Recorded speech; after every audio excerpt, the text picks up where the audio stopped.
I'd like to start by telling you the story of two women born early in the 20th century. They lived on different coasts, they had different religious backgrounds, and they were in different stages of life when each experienced an unwanted pregnancy. Sally was newly married at the start of the Great Depression. She and her husband decided they couldn't afford to start a family yet. But abortion was illegal in New York City, and so she traveled to Puerto Rico to get an illegal abortion. Dorothy had recently graduated from high school when she became pregnant by a much older golf instructor. Her conservative parents shunned her, and she had to go away to a Salvation Army home for unwed mothers, where she gave birth and placed the child for adoption. These women were my grandmothers, and they're part of the reason I became a demographer and professor, studying the causes and consequences of unintended pregnancy. For years, people have alleged that abortion harms women. The idea that abortion causes mental health harm in particular has been used to justify laws that ban abortion or try and dissuade people from choosing it. This came to a head in 2007 when Supreme Court Justice Anthony Kennedy allowed restrictions on abortion to stand because, as he said, while we find no reliable data to measure the phenomenon, it seems unexceptionable to conclude that some women come to regret their choice to abort the infant life they once created and sustained. Severe depression and loss of esteem can follow. No reliable data? Those are words a demographer lives for. We began data collection the very next year.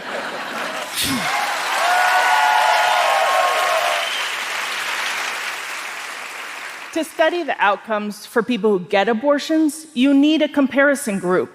Ideally, people who want an abortion and can't get them, because they would be in exactly the same circumstances, but one group gets the abortion and the other group doesn't. My research team at the University of California, San Francisco, went to 30 abortion facilities across the country.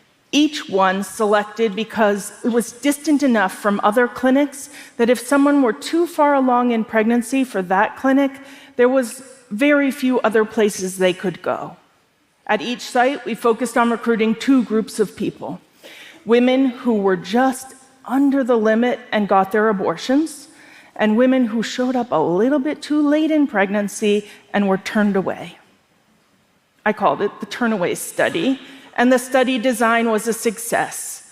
In analyzing the data, we see those two groups were the same at the start. Women who received and women who were denied abortions had similar mental health, physical health, and socioeconomic well-being at the time they sought an abortion. We followed almost 1,000 women, calling them every 6 months for 5 years, using scientifically validated questions to measure their physical health, their mental health, and their family's well-being. And we can see that although they started the same, those two groups, their lives diverged in ways that could be directly attributed to whether they got their abortion or were turned away.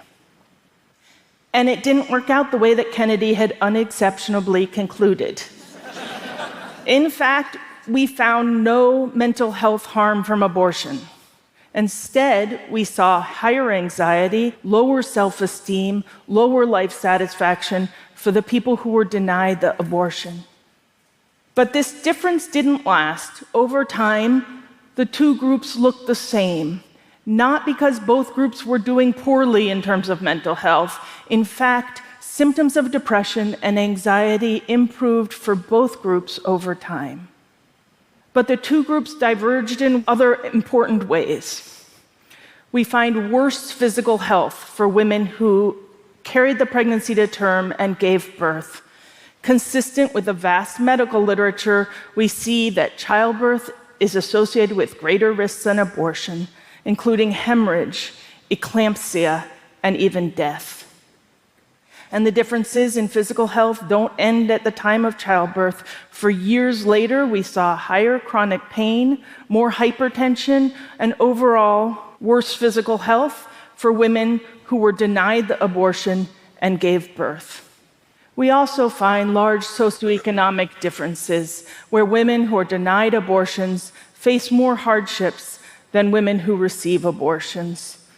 We find an increase in public assistance, but it's not enough to make up for a loss of full-time employment. Women, often raising children alone, end up falling below the federal poverty level. Working with economists, I was able to show that those who received and those who were denied abortions were similar economically for years before the year of the unwanted pregnancy, but for years after, we see more debt, lower credit scores, and a greater chance of eviction and bankruptcy for people who were turned away. And one other area of difference I'll mention. We see differences in the chance that women set and achieve aspirational plans for their future. This includes things like breaking ties with abusive partners, finding high-quality romantic relationships, getting advanced educational degrees, financially supporting their older children, and even differences in the chance of having an intended pregnancy later. The results of my study consistently show that when there is a difference, those who were able to get their wanted abortion did better than those who weren't. This may come as a surprise to people who don't think about why women get abortions. Women often give many reasons: housing and financial circumstances, their relationship with the man involved in the pregnancy, their need to take care of existing children. More than half of those seeking abortions nationally are already parenting at least one child.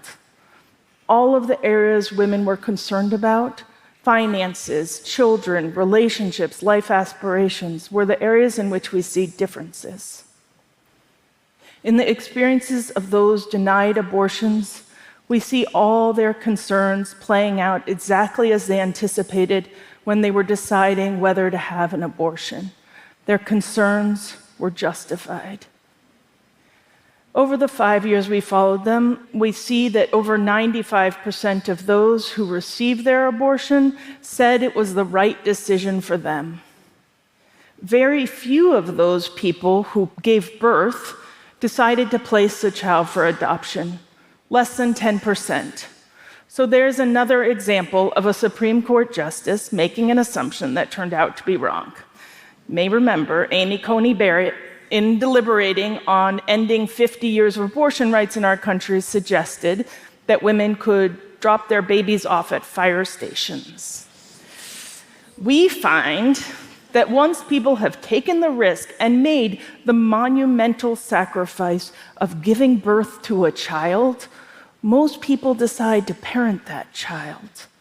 Adoption is not an easy choice, and in fact, the women who placed children for adoption were the most likely to say that they were having difficulty coping with their experience. It's not news to me that some people think abortion is wrong, but when someone's in the circumstance where they are pregnant and they cannot support a child and take care of their existing children or make a decent life for themselves, they're trying to make a decision that is right for their life and their family.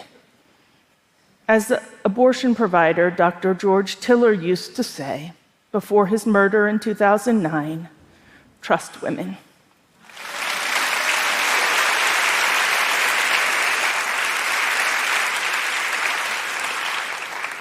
Access to safe legal abortion is important for all of us. Unintended pregnancy is very common in my family, in all of our families, across our country, in red states and blue states, and across the globe. I've worked with scientists in Tunisia, Colombia, South Africa, Bangladesh, and Nepal to study the experiences of people who are pregnant when they aren't ready.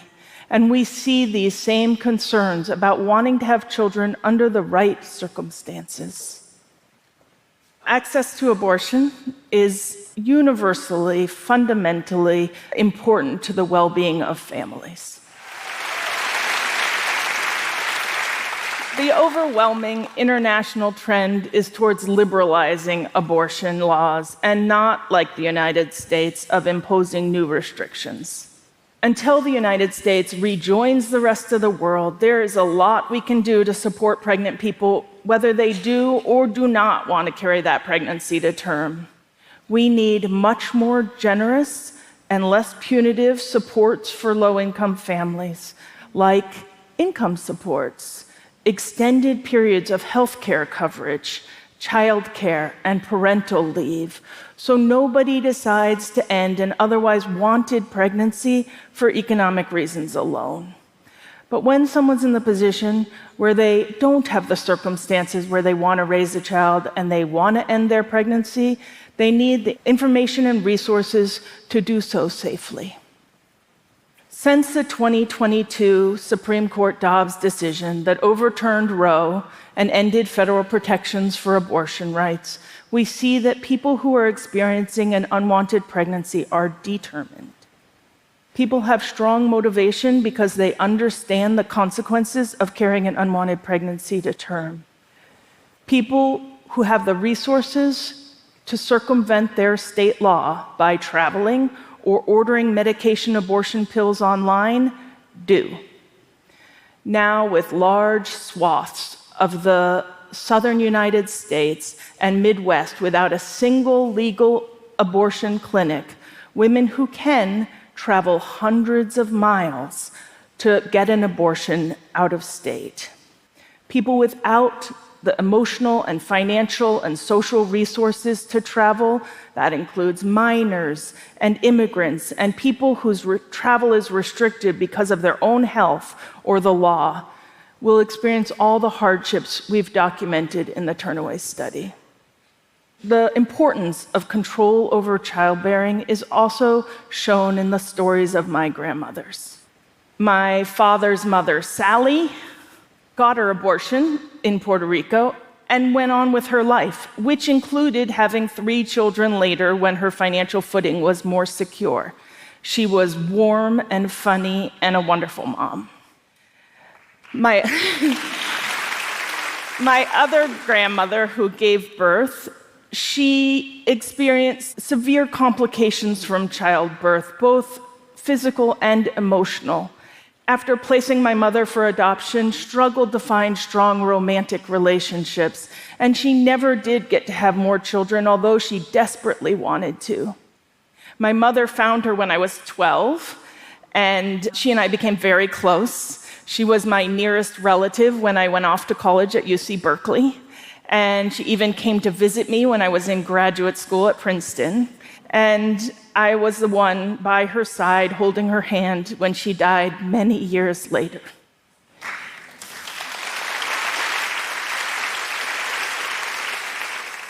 What I think about her experience is that her life took a detour when she got pregnant as a teenager, and she never found a way to get back on the track she wanted.